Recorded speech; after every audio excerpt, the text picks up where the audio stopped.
Often in school, we only hear about one Trail of Tears, the Cherokee Trail of Tears. But in reality, there were many Trail of Tears that different Native American tribes were forced to suffer through.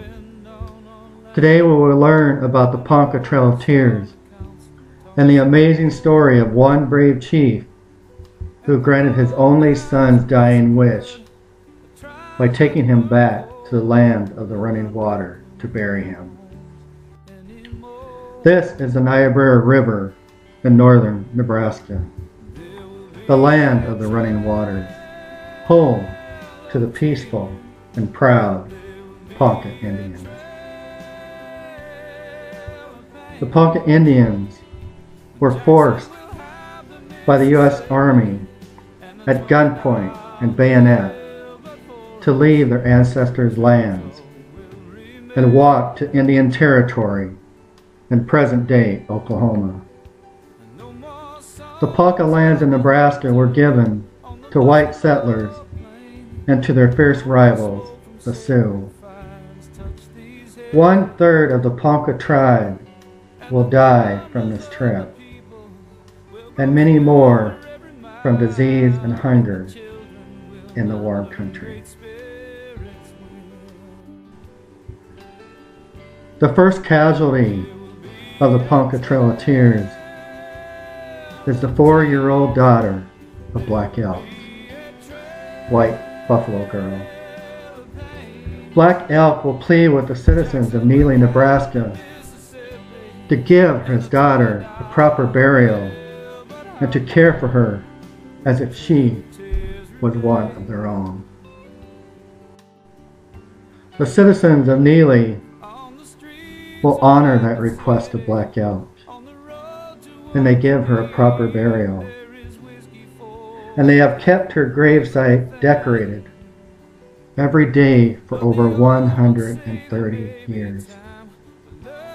White Buffalo Girl's gravesite is the only gravesite in a cemetery that is allowed to have flowers decorating it year-round. The Ponca Indians will walk for 55 days and over 600 miles across 2 states and survive 2 tornadoes. But when they make it to Indian Territory, there is no reservation, no annuities, nor land set aside for them. Their cousins, the Osage Indians, will take them in and help them the best they can with the meager rations that they have. The Ponca will eventually settle near present-day Ponca City, Oklahoma, where many more of them will die from disease and hunger. And there was only one hill around their new land, and this is where they buried their dead in a cemetery. And when they buried their dead, they would face them on the hill, facing toward the north, and their head facing toward the land of the running water, so that their ancestors would be able to see them. This is present-day Oklahoma, near Ponca City, where Standing Bear's only son, Bearshield, will die in late December 1878. And Standing Bear will honor his son's dying request to bury him in the Ponca's traditional burial ground with his ancestors in the land of the running water.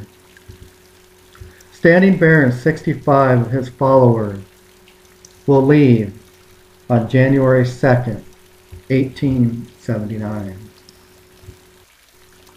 They will survive a bitter winter, with temperatures often falling to 20 below and wind chills of up to 40 below.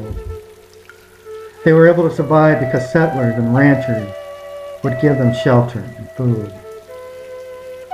And Standing Bear would say that all but 2 of the families fed them, and they only didn't because they didn't have enough to share. They walked over 600 miles only to be arrested at Fort Omaha. Standing Bear will sue the U.S. government and use habeas corpus in his effort to reclaim his lands. He will sue to be recognized as a person But the U.S. government will argue that to sue, you must either be a foreign subject or a citizen, and the Ponca were neither. The Indians, as far as the law was concerned, were neither a citizen or a person. The year is 1879. This is a full 14 years after the end of the Civil War, and slaves were freed. But yet, Standing Bear was not a person, or even a citizen of the country he was born in.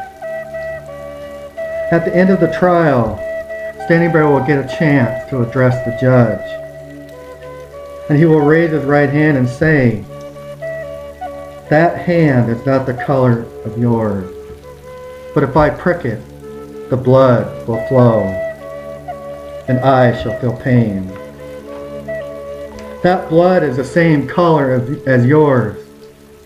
Said God made me, and I am a man." Standing Bear will win his case, and the U.S. government will actually give land back to the Poncas.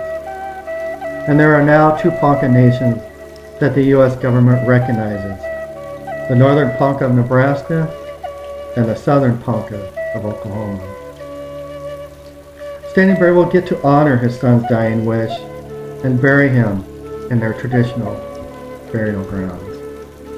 And he will live for another 29 years on the banks of the running water, where he will die September 6, 1908, at the age of 80.